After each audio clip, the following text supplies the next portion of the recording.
बोलिए भगवान परशुराम जी की, भगवान परशुराम जी की, भगवान परशुराम जी की।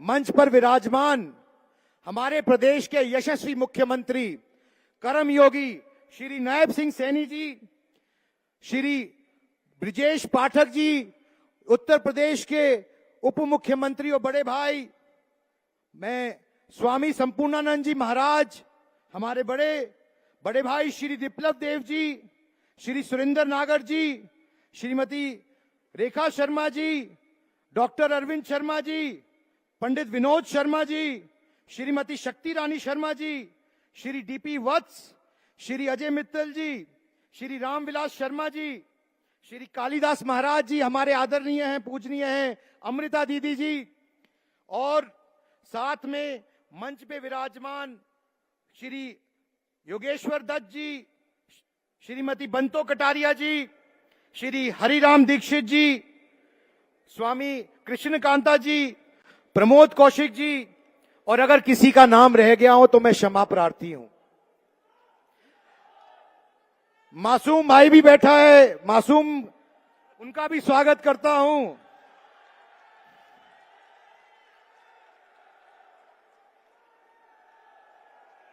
मैं देश के आज सभी दुश्मनों से आए आपके माध्यम से कुछ कहना चाहता हूं। ये सच है कि भारत युद्ध की नहीं बुद्ध की भूमि है, लेकिन यह भी सच है कि भारत परशुराम जी की भी भूमि है।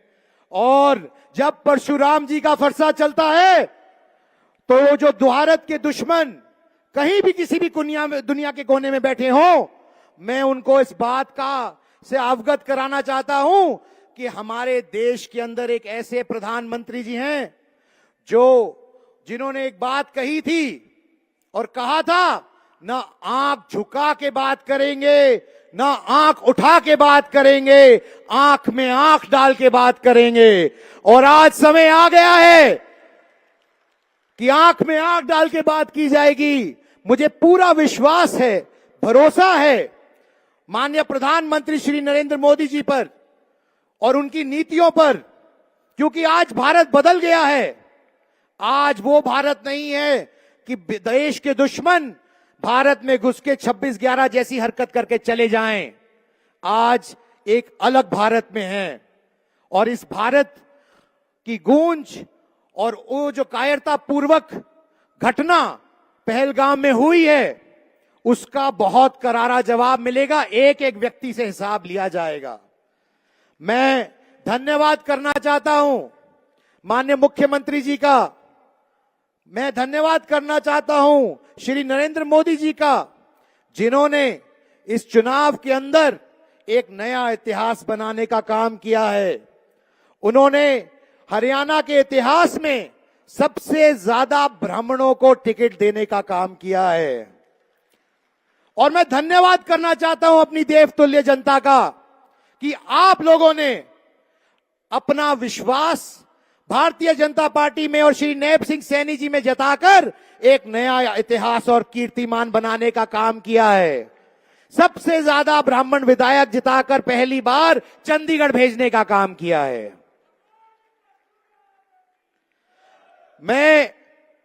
जब मैंने कार्यक्रम करने का सोचा तो इसका मुख्य उद्देश्य ये नहीं था कि हम एक कार्यक्रम करेंगे जो 1 या 2 या 3 दिन का होता है, क्योंकि कार्यक्रम की एक तिथि होती है और उसके बाद खत्म हो जाता है।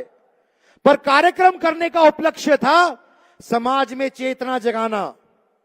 जो भगवान परशुराम जी की शिक्षा है, जो उनका जीवन है, जो उनके जीवन का सार है, हमें उनके जीवन का अनुसरण करना चाहिए। और अनुसरण करते हुए हमें युवा पीढ़ी को और आगे बढ़ाना चाहिए ताकि उन तक भी भगवान परशुराम जी की शिक्षा पहुंच सके। क्योंकि भगवान परशुराम जी शस्त्र की भी बात करते हैं और शास्त्र की भी बात करते हैं, लेकिन शास्त्र के इस्तेमाल से पहले शस्त्र का भी इस्तेमाल होना चाहिए और शस्त्र के इस्तेमाल से पहले शास्त्र का ज्ञान होना चाहिए।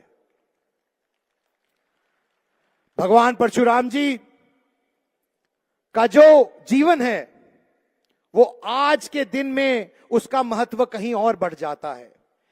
शायद इसीलिए भगवान परशुराम जी एक ऐसे भगवान हैं जिनका वर्णन हर युग में मिलता है, चाहे वो द्वापर युग हो, त्रेता युग हो, सतयुग हो या कल युग हो, क्योंकि हर युग में ये अन्याय और न्याय की लड़ाई होती है, धर्म और अधर्म की लड़ाई होती है, और इस लड़ाई के अंदर हमेशा विजय धर्म की और न्याय की होती है, जिसकी इसीलिए भगवान परशुराम जी को हम अपना प्रतीक मानते हैं और ये मानते हैं कि भगवान परशुराम जी के जीवन का जब हम अनुसरण करेंगे तो हमारे जीवन के अंदर वो कठिनाइयां, मुश्किलें खत्म हो जाएंगी और हमें न्याय मिलेगा।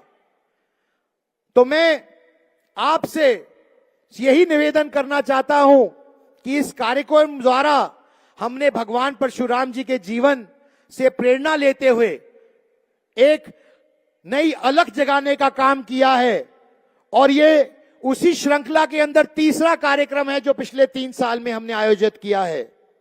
आप सबका ये जो प्यार और आशीर्वाद मिला है, जो आप हरियाणा के अलग अलग प्रांत से, अलग अलग विभागों से, अलग अलग क्षेत्रों से आए हैं, अलग अलग जिलों से आए हैं, मैं आपका कोटि कोटि धन्यवाद करना चाहता हूं दिल की गहराइयों से कि आप एक कॉल पर यहां पर आए। मैं आपका कृतज्ञ हूं और मैं आपको विश्वास दिलाता हूं कि माननीय मुख्यमंत्री जी एक ऐसे मुख्यमंत्री हैं, नॉन स्टॉप मुख्यमंत्री, जो जब से मुख्यमंत्री बने हैं रुके ही नहीं हैं।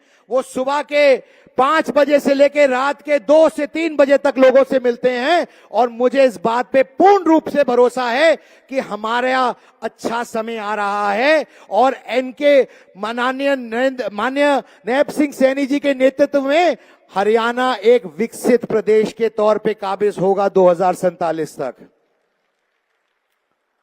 मैं आपकी भी कुछ बात रखना चाहता हूं, समाज की भी बात रखना चाहता हूं। समय का अभाव है तो अपनी बात लंबी नहीं करूंगा, लेकिन संक्षिप्त पे बोलूंगा जरूर। मैं आज आपको ये बताना चाहता हूं कि जब मैं कार्यक्रम के लिए अलग अलग जिलों में गया, अलग अलग जगहों में लोगों से मिला, बात की, रायशुमारी की, तो अनेकों बातें सामने आईं, और जो भी विषय आपके हैं, समाज के हैं, मैं माननीय मुख्यमंत्री जी के आगे रखने का काम करूंगा। मैं आपको इस बात का विश्वास दिलाता हूं, लेकिन मुझे इस बात का भी विश्वास है कि जिस सौम्यता से, जिस संवेदनशीलता से माननीय मुख्यमंत्री जी ने हमेशा 36 बिरादरी को साथ लेके चलने का काम किया है और ब्राह्मण समाज के लिए भी संवेदनशील रहे हैं, उसी तरीके से आपके भी जो डिमांड हैं, मांगे हैं, उनके प्रति भी वो पूर्ण रूप से प्रयास करेंगे। मुझे पूर्ण रूप से विश्वास है।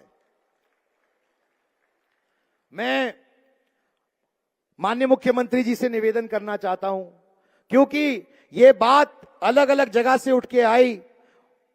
पंडित विनोद शर्मा जी ने अपनी उद्बोधन में ये बात पहले ही कही है, लेकिन मैं एक बात उनसे पुनः निवेदन करना चाहता हूं कि जो भी विषय हैं मैं बिंदुवार तरीके से आपके सामने रखूंगा, और मैं निवेदन करूंगा कि आप इसके ऊपर जो संभव हो प्रयास करें, क्योंकि मैं जानता हूं कि आप हम जो कहते हैं वो करते हैं, और आप बहुत इस विषय के अंदर बहुत ही आपका एक ऐसा रूप स्वरूप देखने को मुझे पिछले 1 साल में मिला है कि जो आप ठान ले वो कर लेते हैं, और आपका आशीर्वाद हमें चाहिए। माननीय मुख्यमंत्री जी, मैं धन्यवाद करना चाहता हूं आपका कि आपके सौजन्य से और माननीय मनोहर लाल जी के सौजन्य से जो फरावर की जमीन के अंदर जो त्रुटियां थी, कमियां थी, उसको आपने हटाने का काम किया, माननीय मनोहर लाल जी ने हटाने का काम किया, और बाबूजी ने एक ऐसी व्यवस्था बनाई, विनोद शर्मा जी ने, कि आने वाले समय में कभी भी ऐसी परिस्थिति ना बने कि वो जमीन दोबारा निरस्त हो या वापस आए। ऐसे व्यवस्थित संयोजित तरीके से ये काम किया। उन्होंने हमेशा समाज की लड़ाई लड़ने का काम किया, चाहे ईपीबीजी की लड़ाई रही हो, चाहे धोली के मालिकाना हक की लड़ाई रही हो। और मैं आपको विश्वास दिलाना चाहता हूं कि जैसे भगवान परशुराम जी भी अपने पिता के पद चिन्हों पे चले, मैं भी अपने पिता के पद चिन्हों पे चलूंगा, आपकी सेवा करूंगा, माता पिता की सेवा करूंगा और समाज की सेवा करूंगा। आपका प्यार ऐसा बना रहे, आशीर्वाद बना रहे, इसी की कामना करता हूं। मैं ये भी निवेदन करना चाहता हूं समाज से कि सरकार अपना काम करेगी और करती है, हमें भी अपनी तरफ से प्रयास करने की जरूरत है। हमें भी इस तरह के प्रयास करने की जरूरत है ताकि हम भी अपने समाज को आगे बढ़ा सके। और इसी श्रृंखला के अंदर मैं एक दो चीजें आपके सामने जरूर रखूंगा आज। सबसे पहले मैं आपसे निवेदन करना चाहता हूं, खासकर अपने युवा साथियों से निवेदन करना चाहता हूं कि जो हम लोग भगवान परशुराम जी की प्रतिमा लगाते हैं, जो उनके स्टैचू लगाते हैं पार्कों में, धर्मशालाओं में, यो हमारे आदरणीय हैं, पूजनीय हैं, बहुत अच्छी बात है, लेकिन कहीं ना कहीं उनका अनादर होता है क्योंकि उनकी साफ सफाई ठीक से नहीं होती। मैं अपने युवा पीढ़ी के साथियों से मैं ये निवेदन करना चाहता हूं कि आप और मैं आज एक संकल्प लें कि हम सब मिलकर हर रविवार उनके जहां पर भी भगवान परशुराम जी की प्रतिमा है, स्टैचू है, चौक है, हम अपना कीमती समय निकाल कर जाएं और वहां पर खुद स्वयं से सेवा करनी शुरू करें ताकि हमारे आदरणीय भगवान का जो प्रतिमा है उसका अनादर किसी भी प्रकार ना हो। मैं खुद स्वयं आपके साथ ये सेवा करूंगा। मैं दूसरा विषय रखना चाहता हूं। भारत को जब सोने की चिड़िया कहा जाता था तो इसलिए नहीं कहते थे कि हमारे पास दुनिया का सबसे ज्यादा सोना था। वो इसलिए कहा जाता था कि भारत हर प्रकार के ज्ञान का केंद्र था, चाहे वो आध्यात्मिक ज्ञान हो, चाहे वो भौतिक ज्ञान हो या किसी भी प्रकार का विज्ञान हो। कहीं ना कहीं हमसे वो संज्ञा छूट गई और आने वाला समय भी ज्ञान का है। दुनिया में 70% जो आने वाले व्यवसाय बनेंगे वो ज्ञान से उत्पन्न होंगे।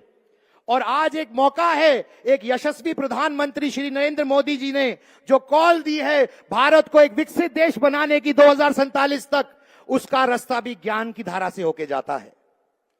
और ब्राह्मण समाज का ज्ञान के साथ बहुत ही गहरा रिश्ता है, नाता है।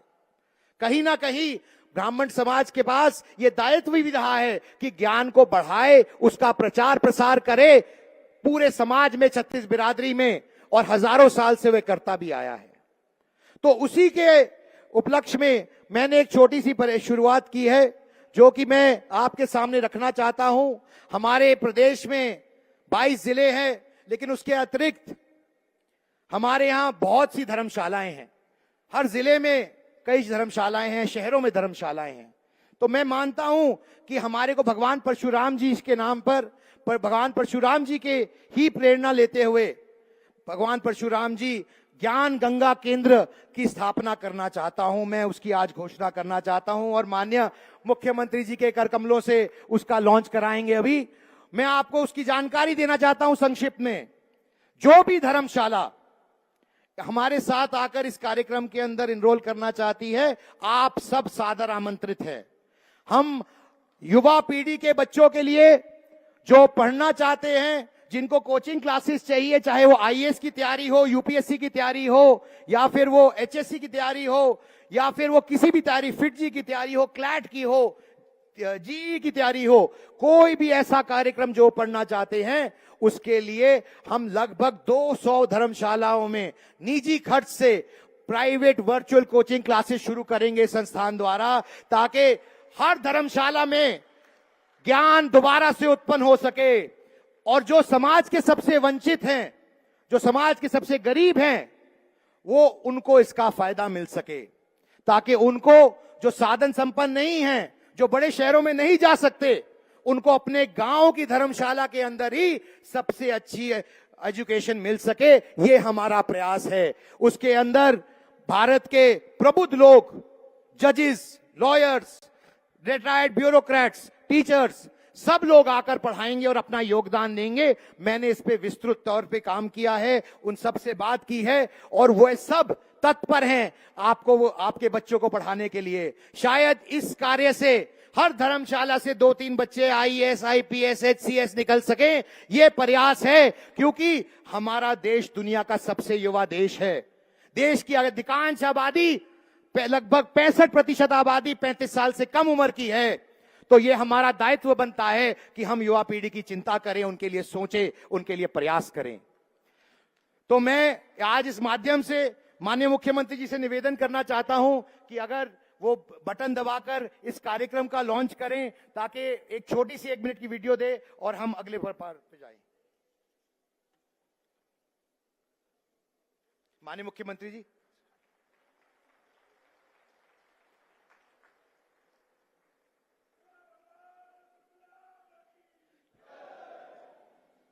ये कार्यक्रम आपके सौजन्य से, आपके आशीर्वाद से पूरे हरियाणा में सारी की सारी धर्मशालाओं में चलेगा, ताकि और जो भी इस धर्मशाला के इसका हिस्सा बनना चाहें वो सिर्फ हमारे को जानकारी दे, बाकी सारा काम हम करेंगे।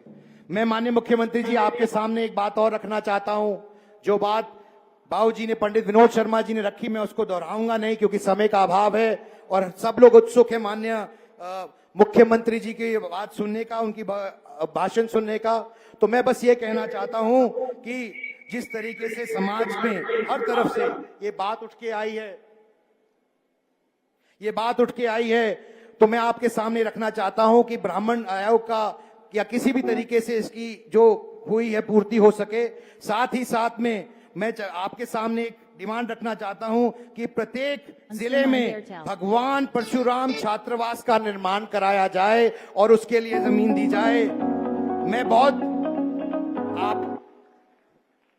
मैं आपका आभारी हूं कि आपने राज्य स्तरीय एक कार्यक्रम की घोषणा करवाई है। साथ ही साथ मैं आपके ये भी निवेदन करना चाहता हूं, हर माँ बाप का ख्वाब होता है कि उनका बच्चा पढ़ लिख कर कोई बड़ा मुकाम हासिल करे, लेकिन अक्सर संसाधनों की कमी की वजह से ऐसे सपने बिखर जाते हैं। मैं आपसे निवेदन करना चाहता हूं कि जो ईडब्ल्यूएस के बच्चे हरियाणा सरकार के अंदर आते हैं, वो अगर उनकी उम्र बढ़ाई जा सके, ऐसी बात समाज के कई हिस्सों के सामने से निकल के आई है, तो मैं आपके सामने निवेदन करना चाहता हूं कि आप इस पे गौर करें। अगर ये हो सके तो इसका फायदा 36 बिरादरी को मिलेगा और ब्राह्मण समाज को भी मिलेगा। और गौर ब्राह्मण आयुर्वेदिक कॉलेज में कुछ एमडी और एमएस की सीटें बढ़ाने का एक निवेदन है। मैं आपके सामने ये सारे के सारे विषय बिंदुवार तरीके से लिखित में दूंगा। कालका और अंबाला में भगवान परशुराम पार्क का निर्माण कराया जाए और साथ साथ फरावर वाली भूमि पर भी जो शिक्षा स्थान की बात की गई है, उसका आप जो सरकार अपना प्रयास करेगी, लेकिन सामाजिक कोशिशों से हम उसमें योगदान करेंगे ताकि वहां पर एक ऐसा प्रोजेक्ट बन सके, चाहे लॉ कॉलेज बने, चाहे मेडिकल स्कूल बने या खेल स्टेडियम उसके साथ बन सकेगी। 15 एकड़ जमीन है, तो मैं आशा करता हूं कि हर बार की तरह समाज की इन मांगों को भी आप जरूर स्वीकार करेंगे और अपना मार्गदर्शन देंगे। साथियों, आज हम सभी के लिए अपने भीतर भी कुछ बदलाव लाने का अवसर है। मैं सिर्फ ये अपील करना चाहता हूं कि जो बातें मैंने आपके सामने रखी हैं, मैं उन पर पूर्ण रूप से उनको अनुसरण करते हुए आगे बढ़ूंगा और आप लोगों से यही अपील करना चाहता हूं कि मैं आपके बीच में आया था न्योता देने इस कार्यक्रम का। आपने मेरा मान सम्मान बढ़ाया है, इस कार्यक्रम में अपना आशीर्वाद दे गए आज यहां पर इतनी भारी संख्या में पूरे दल बल के साथ आकर, और मैं आपका कृतज्ञ हूं। और मैं हमेशा यही आपसे प्रार्थना करूंगा कि मैं आपके बीच में ना तो किसी सांसद या ना किसी नेता के भी हैसियत से आया हूं, आपका हूं, आप ही में से हूं, आप ही का रहूंगा, आपका भाई हूं, बेटा हूं, और जो आपके लिए कर सकूं, जितना भगवान परशुराम जी ने मुझे सामर्थ्य दिया है, प्रयास करूंगा कि कोशिश करूंगा कि उससे ज्यादा बढ़ के कुछ कर सकूं। बहुत बहुत धन्यवाद। जय भगवान परशुराम, जय भारत मां, जय हरियाणा।